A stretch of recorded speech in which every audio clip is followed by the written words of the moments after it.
Hi everyone, welcome back to my channel.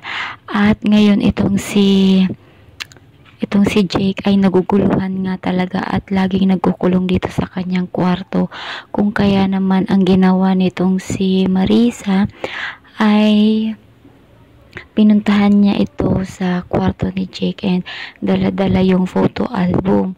So, yung photo album na yon ay mga memories nilang dalawa kung saan ay maaalala lahat ni Jake kung kailan siya kinukop nitong si Marisa, kung paano siya kinuha ito sa orphanage, and then kung paano sila nagsimulang magsama nitong kanyang ibon na si Marisa. So pinakita lahat yun ni Marisa, so na-remember lahat ni Jake ang lahat ng mga pangyayari noong nasa Indonesia pa lang sila. At naalala ni Jake kung paano siya inaruga nitong si Marisa.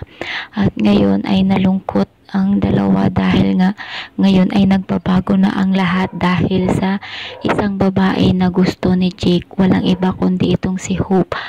At dahil ipapakilala na kasi ni Marisa itong si Jake kay Gabriel, and then ito namang si Marisa ay gumawa ng isang eksena na kung saan ay siniraan niya ang kumpanyang si Nyedosa at kumalat ito, and then nalaman din ito ni na Elise at syempre ni Oscar, at hindi nagpatalo itong si Elise dahil itong si Oscar ay gumawa ng paraan para mabawi ang pangsasabotahe or paninira sa kumpanya ni Elise, na kung saan isang empleyado ni Elise ang sumira dito, nagpakalat ng isang balita na hindi naman talaga totoo laban dito sa Senyedosa, dahil yon ay inutusan ni Marisa para siraan ang kampanyang Senyedosa, na kung saan itong si Oscar ay gumawa nga ng paraan.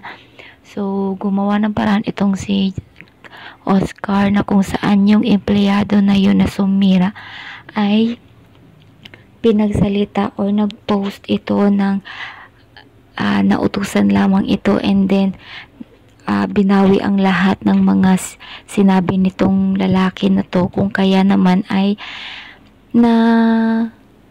naalis yung paninira sa kumpanyang Senyedosa, kung kaya naman ay laking tuwa nitong si Elise dahil sa hindi naging matagumpay ang paninira ni Marisa. At ngayon itong si Marisa ay galit na galit nang malaman na nagpost ang kanyang inutusan na binawi lahat ng sinabi nito, kung kaya ay hindi naging matagumpay itong si Marisa.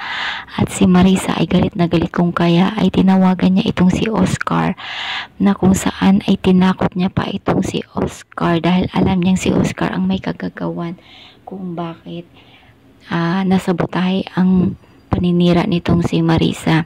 Sinabi ni Marisa na alam niya or may family itong si Oscar, tinakot niya itong si Oscar na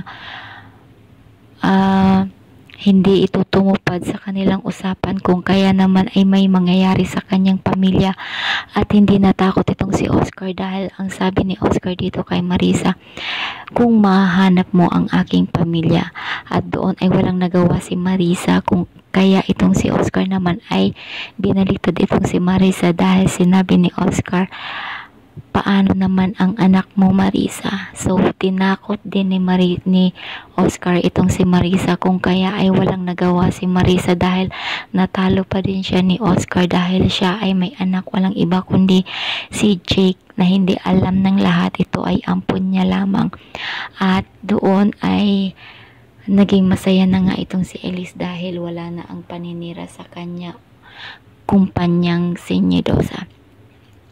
At ngayon ay itong si Elise at si Gabriel ay kinausap nga ng ina ni Gabriel na may event nga or isang okasyon na mangyayari, at nandoon itong si Marisa dahil inimbitahan ito ni Sonia. At doon na nangyari ang lahat dahil doon na din nakilala ni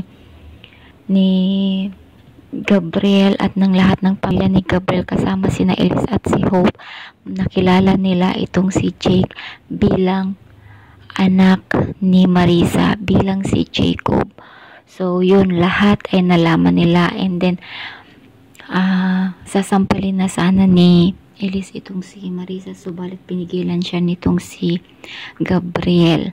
At doon itong si Nanay Lusing ay nalaman niya na nga ang katotohanan kung kaya nawala itong si Marisa at nagtago sa Indonesia.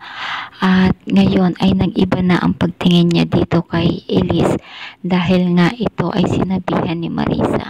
So wala pa ding alam itong si Elise na may alam na itong si Nanay Lusing. At ngayon ay nag-oobserba itong si Nanay Lusing dito kay Elise at hindi ito makakapagpigil si Nanay Lusing kundi tatanungin niya pa din itong si Elise kung totoo ang lahat ng mga nalaman niya, mga sinabi sa kanya ni Marisa. So yan ang susubaybayan natin kung sasabihin nga ba ni Elise ang buong katotohanan dito kay Nanay Lusing or i-deny niya ang lahat. So, ayan lang guys yung ating updates dito, and this is only a storytelling and this is only a review and reaction, and see you next episode sa kaabang-abang na ang sayo ay akin. And bye!